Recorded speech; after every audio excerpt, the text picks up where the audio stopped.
মৌসুমী বায়ুর প্রভাবে উপকূলে ভারী বৃষ্টিপাত হচ্ছে। সেখানকার পরিস্থিতি নিয়ে জানাতে পটুয়াখালী থেকে সরাসরি যোগ দিচ্ছেন সহকর্মী মোহাম্মদ ইমরান। ইমরান, টানা বৃষ্টিতে পটুয়াখালীতে কোনো জলাবদ্ধতা তৈরি হয়েছে কিনা জানাবেন।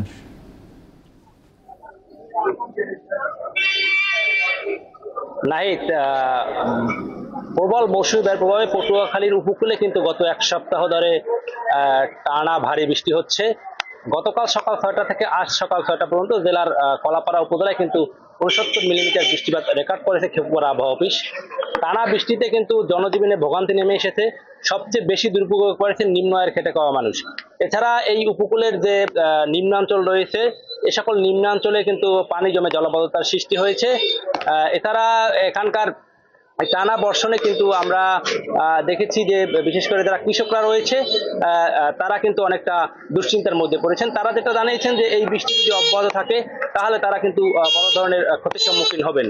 এছাড়া এখানকার বিশেষ করে এইসব এলাকার যে গ্রাম অঞ্চলের যে রাস্তাঘাট রয়েছে, এসব রাস্তাঘাট কাঁচা রাস্তাঘাট কিন্তু কাঁটাযুক্ত হয়েছে। গ্রাম অঞ্চলের মানুষ কিন্তু শহরে উঠতে অনেকটা বেগ পাচ্ছেন।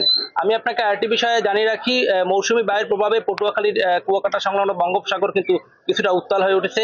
আকাশ কিন্তু এখনো ঘন মেঘাচ্ছন্ন রয়েছে। এখানকার যে আবহাওয়া অফিসের কর্মকর্তা রয়েছে তাদের সঙ্গে আমরা কথা বলেছি। তারা যেটা জানিয়েছেন যে এই প্রবল মৌসুমী বায়ুর প্রভাবে উপকূলীয় এলাকা দিয়ে কিন্তু যে কোনো সময় ঝড়ো হাওয়া বয়ে যেতে পারে।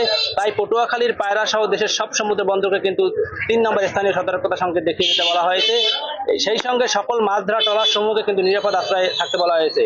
নাহিদ, আমি আপনাকে আরেকটি বিষয়ে জানিয়ে রাখি, অধিকাংশ মাছ ধরা ট্রলার কিন্তু তীরে রয়েছে, কারণ সাগরে কিন্তু 65 দিনে মাছ ধরার নিষেধাজ্ঞা রয়েছে, যার কারণে অধিকাংশ ট্রলার মহিপুর এবং আলিপুরে শিববেড়ি নদী রয়েছে, সেই নদীতে কিন্তু আশ্রয় নিয়েছে। তো নাহিদ, আসলে পটুয়াখালী থেকে আমার কাছে এই ছিল সর্বশেষ। ইমরান, আপনাকে ধন্যবাদ।